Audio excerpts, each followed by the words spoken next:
On s'en va au jardin des Potiniers. Et ce jardin a quelque chose de très particulier et on s'explique.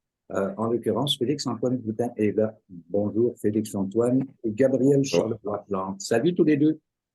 Bonjour. Il Allô, allô. s'agit, salut, j'avoue que je suis très très curieux et la première chose que je vais mettre à l'image, c'est effectivement cette représentation où l'on voit la tête d'un garçon à l'intérieur d'un univers qui me semble très très étrange. Et vous avez décidé d'appeler ça au Jardin des Potiniers et j'aimerais savoir qu'est-ce que c'est exactement. Est-ce qu'on est au théâtre? Est-ce qu'on est dans quelle espèce d'univers est-ce que vous nous plongez? Ben, on est absolument au théâtre, en tout cas, on se revendique de ça. C'est sûr qu'on est un peu au contour là, de l'art dramatique, maintenant, dans le sens où c'est une installation où les enfants, ben, en fait, tout public, s'installent à travers une table puis viennent se hisser un peu en manière d'une petite roche, là, nous on les appelle que ils deviennent des petites roches, des petites montagnes, puis ils viennent observer un territoire qui naît et qui meurt finalement. Et qui Donc, bouge aussi, Félix-Antoine. Oui, qui évolue.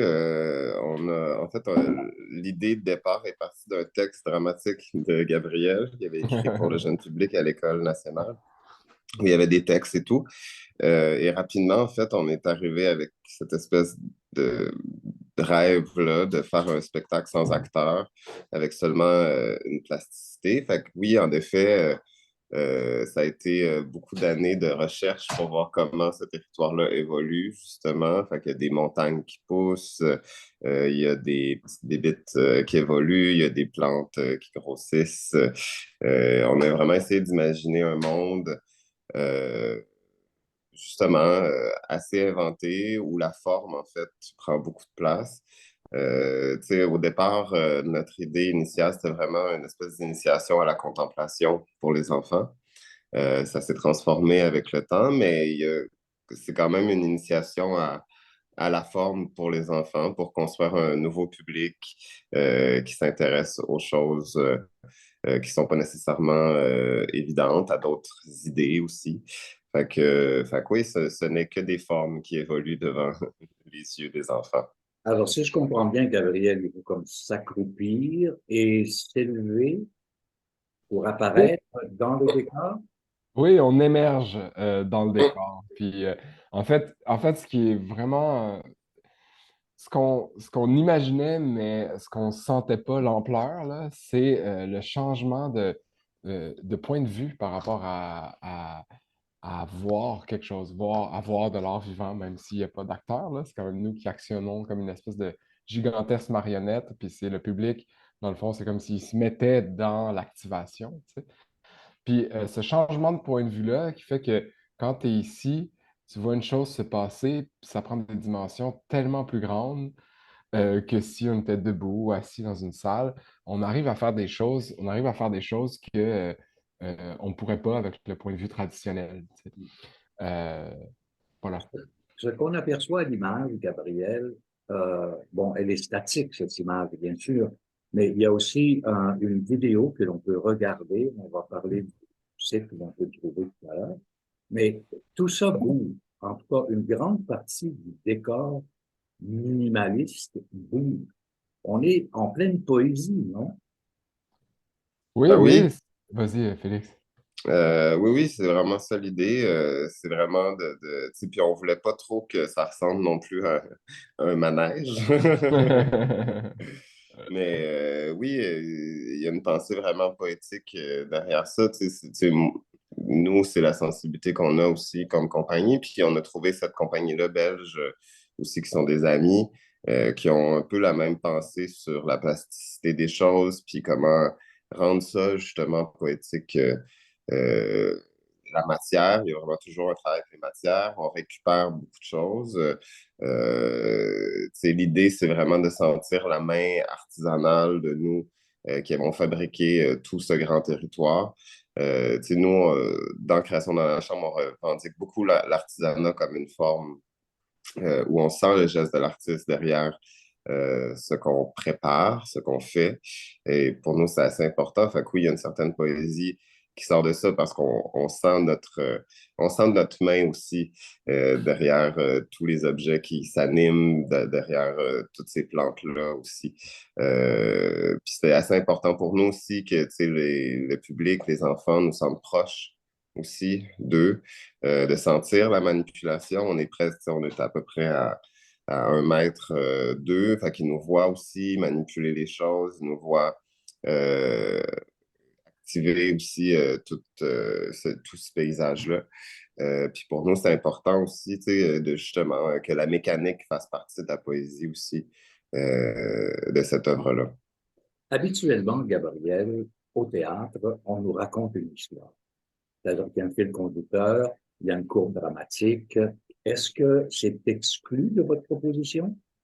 Non, non, pas du tout. On a beaucoup travaillé une dramaturgie, mais c'est sûr que c'est une dramaturgie qui est un peu déplacée. C'est une dramaturgie qui travaille évidemment les sensations, mais aussi comment la plasticité en tant que telle, les choix qu'on a pris comme matériaux ou comme nouveaux bidules là, qu'on invente de tableau en tableau, comment ça évolue, comment ça se construit, tu sais, un peu comme on construit de la musique. Cette note-là va après cette note-là pour une raison qui est sensible, en fait, tu sais. Donc on a beaucoup travaillé cette forme de dramaturgie-là, qui est un point de vue sur le monde, qui raconte quelque chose sur le monde, mais qui est euh, qui est plus complexe, puis plus personnel et plus libre aussi. Je pense que c'est à chaque spectateur aussi de faire son spectacle, même s'il y a une dramaturgie qui est plus libre que si on la fameuse et sempiternelle idée là, qu'une pièce, c'est une question. Là. Voilà, c'est ça.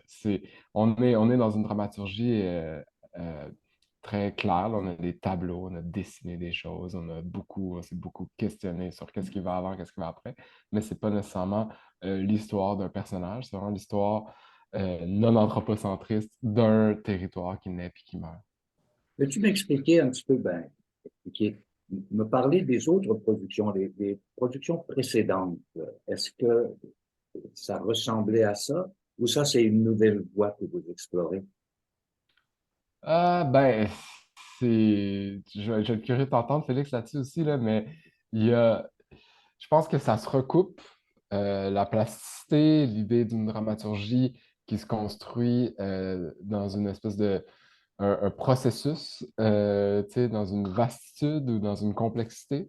Après, c'est notre premier saut dans le jeune, ben, dans le tout public, dans le jeune public. On est vraiment aussi très influencé dans ce spectacle-ci par la compagnie belge avec qui on travaille, qui sont vraiment des patenteux, on va dire. Là. Ils construisent tout eux-mêmes.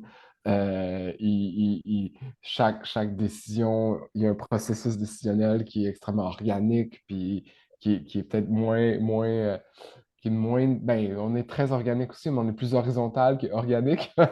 mais, mais, euh, mais enfin, je pense que ça nous a influencé à savoir comment nous créer. Après ça, est-ce que c'est une nouvelle voie? Je sais pas, Félix, c'est une nouvelle voie?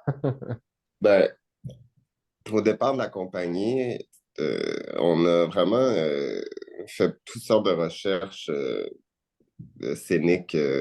Vraiment, tu sais, on n'a jamais pris pour acquis ce qui était un spectacle de théâtre, en fait. Mhm. Alors, est-ce que c'est une nouvelle voie? Je ne sais pas. Mais tu sais, c'est sûr que tu sais, au départ de la compagnie, on a fait un spectacle qui s'appelait Orphée Karaoké, par exemple, où c'était les spectateurs qui devenaient les personnages de la guerre de Troie en chantant leur chanson préférée, comme dans un karaoké.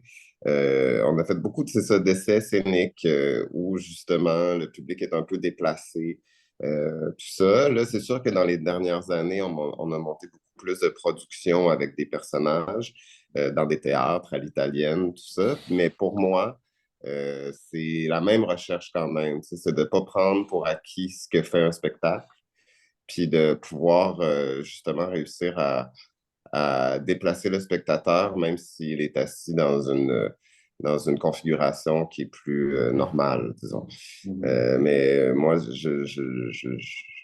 j'ai comme pensé que justement, l'art vivant est un art vivant Ouais, et que la question de la représentation est jamais prise pour acquis et toujours requestionnée. absolument. Euh, bon, je vais donner les dates, le lieu et les dates. D'abord, ça se passe au théâtre La Chapelle Scène Contemporaine, qui est au 3705 Dominique à Montréal. C'est en parallèle avec le boulevard Saint-Laurent, pas très loin d'ailleurs. Et il y a des différentes représentations qui ont lieu les 12, 13, 14 mai. Alors, il y a deux représentations le 12 mai à 17h30 et 19h30. Le 13 mai, c'est 15h, 17h30 et 19h30. Et le 14 mai, c'est à 13h et à 15h. Où est-ce que je peux trouver ces informations? Et en même temps, regarder la vidéo de ce que vous avez tourné qui donne une excellente idée de l'univers dans lequel vous nous plongez, où on émerge, devrais-je dire. Ben, je pense que il y a nos réseaux sociaux à nous, notre Facebook de création dans la chambre. Et puis sinon, sur le site Internet de la chapelle même, il y a toutes les informations et la vidéo. D'accord. Maintenant, quand tu parles de création dans la chambre, on vous trouve sur Facebook, Oui, puis on a aussi un site internet créationdalachambre.com. création dans la chambre.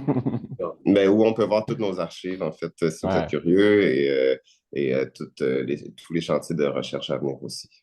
Moi, je suis admiratif d'une certaine façon parce que vous explorez une partie de la théâtralité, de la dramaturgie que moi, je n'ai jamais vue bon Dieu, en 40 ans de couverture théâtrale de part et d'autre. Et moi, je trouve ça fascinant que vous ayez le courage de vous aventurer dans une telle exploration.